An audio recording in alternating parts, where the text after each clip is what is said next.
Prezados irmãos e irmãs, louvado seja nosso Senhor Jesus Cristo, para sempre seja louvado nossa Mãe, Maria Santíssima. A primeira leitura é o discurso de São Paulo no Areópago de Atenas. Ele fica impressionado com tanta idolatria, mas encontra um altar com a inscrição ao Deus desconhecido.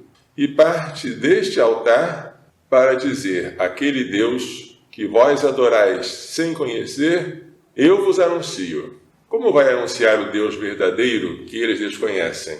Ele não vai falar das Escrituras, como usava falar quando dialogava com os hebreus. Ele fala da natureza, o Deus que fez o céu, a terra, o mar, aquele Deus de quem os vossos poetas, São Paulo se serve da cultura grega para se aproximar dos interlocutores, aquele Deus do qual os vossos poetas falavam: nós somos da tua raça. Ora, se nós somos da raça divina, não podemos imaginar que a divindade seja semelhante ao ouro, à prata ou a qualquer objeto que o homem fabrica com o seu engenho.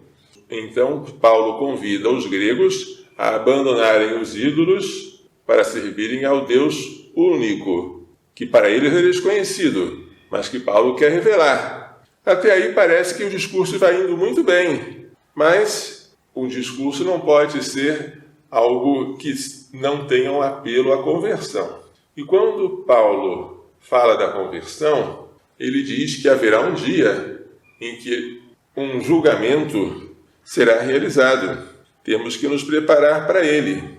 Deus, sem levar em conta os tempos da ignorância, anuncia que todos devem se arrepender, porque um dia ele irá julgar o mundo com justiça. Por meio de quem? Por meio de um homem. Que homem? Um homem a quem ele ressuscitou dos mortos. Mas quando Paulo falou de ressurreição dos mortos, aí foi uma catástrofe. Para os gregos, o corpo era uma prisão, a morte uma libertação. A ressurreição seria o retorno à prisão, algo absurdo, impensável. Alguns caçoavam dele, outros diziam: vamos te ouvir falar sobre isso depois. E somente um pequeno grupo, entre eles Dionísio, chamado Areopagita, e uma mulher chamada Dâmaris, aderiram à pregação de Paulo. Depois, Paulo saiu de Atenas e foi para Corinto. E em Corinto ele mudou o discurso. Aqui em Atenas, esta pregação, por mais bonita que seja, falta um elemento. Falta Cristo crucificado. Ele falou da ressurreição, mas não falou da cruz. Quando chegar a Corinto, ele não vai querer saber de outra coisa, a não ser de Jesus Cristo e Jesus Cristo crucificado. Uma pregação que teve um fracasso quase total não vai fazer com que ele se milindre mais, vai fazer com que ele avance mais, com radicalidade, confiando não apenas na sabedoria humana, mas na graça de Deus. O Evangelho hoje apresenta Nosso Senhor prometendo o Espírito da Verdade, que nos conduzirá à plena verdade. Por enquanto, Jesus e os discípulos são comparados a uma professora que não consegue ensinar tudo pela falta de compreensão dos meninos. Tem que esperar pela maturidade.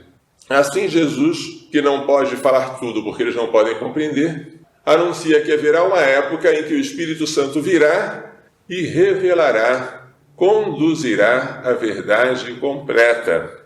A Igreja não inventa coisas. Cada vez que se diz que um Papa ou um concílio definiram um dogma, uma verdade de fé ou de moral, significa simplesmente que o Espírito Santo fez com que a Igreja compreendesse aquilo que já estava implícito na revelação. Assim, o conhecimento que nós temos de Deus vai crescendo de maneira orgânica. Nada se acrescenta de extrínseco, mas tudo se descobre daquilo que já estava dentro, para a maior glória de Deus. Em nós também o papel do Espírito Santo é importantíssimo, porque a doutrina que aprendemos no catecismo quando éramos criança é a mesma, ela não muda. O que muda? Muda a nossa compreensão dela. Cada vez que nós estudamos, que nos debruçamos sobre aquelas lições e cada vez com que meditamos diante do Santíssimo Sacramento, damos ocasião para que o Espírito Santo nos abra o entendimento e nos revele aquilo que parecia tão claro, mas a gente não entendia, agora nós entendemos. Vamos pedir a vinda do Espírito Santo sobre nós, para que ele complete, para que ele leve a termo a obra redentora de Cristo. E vamos pedir a vinda dele juntamente com Maria Santíssima. Foi ela que, com maior ardor, rezou, suplicou junto aos apóstolos para que o Espírito Santo viesse. E ele veio sobre ela, veio sobre os apóstolos e tornou-os irreconhecíveis. Que ela nos faça entender e pôr em prática as lições desta liturgia. Louvado seja nosso Senhor Jesus Cristo.